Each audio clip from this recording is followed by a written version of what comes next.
What are the dimensions about cyber criminality today? The best way to explain what a cybercrime is to compare with a traditional crime. When traditional criminal enters your room, he has access to anything which you have and your property in your room. Same with cyber criminals. When they infect your computer, they can have access to any data in your computer, any. What you store in your computer, on your mobile phone, maybe in the cloud services. So actually their cybercrime is even more powerful and more dangerous than traditional crime. Because traditional crime, you can recognize that someone was in your room. Cybercrime, sometimes you don't know that your computer is infected. You don't know that there's somebody's eyes watching you. Why the cyberspace, how the cyberspace becomes relevant for security policy today? I have a good and bad news at the same time. The good news is that finally the governments and organizations working in the cyberspace recognize that cybercrime is a very important issue, and they are open to cooperate, they are open to introduce international regulation, and they are okay to invest more into cyber police, and there are even international cyber police forces are introduced by United Nations and by Interpol. That's a good news.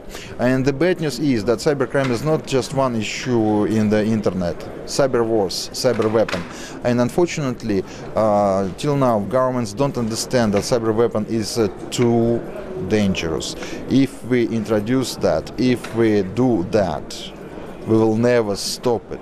And I'm afraid the impact of cyber weapons will be, well, comparable with the traditional weapons. I'm afraid this is very dangerous. So I'm talking about this all the time. Please stop cyber weapons development and distribution. Please don't talk about that. Please make it under the control. There exists a cyber treatment, but Russia and China until now haven't assigned this treatment about observation of cyber automation.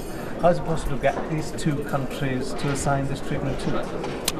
There are different stories. There is cybercrime, cyber weapons, and other cyber threats. Talking about cyber crime, actually Russia cooperates with European countries, with the United States, and there were quite a lot of successful investigations.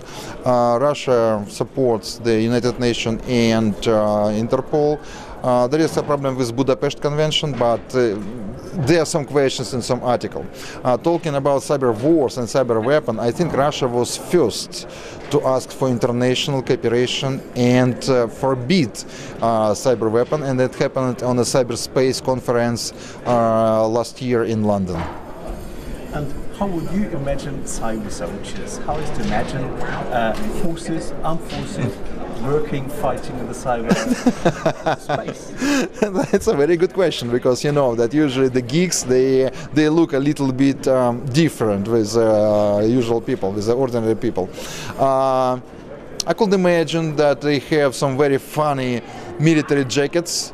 They have a beer on the table and they smoke on the table, and they have a lot of computers around. So I think it's maybe like ordinary geeks, but in military jacket.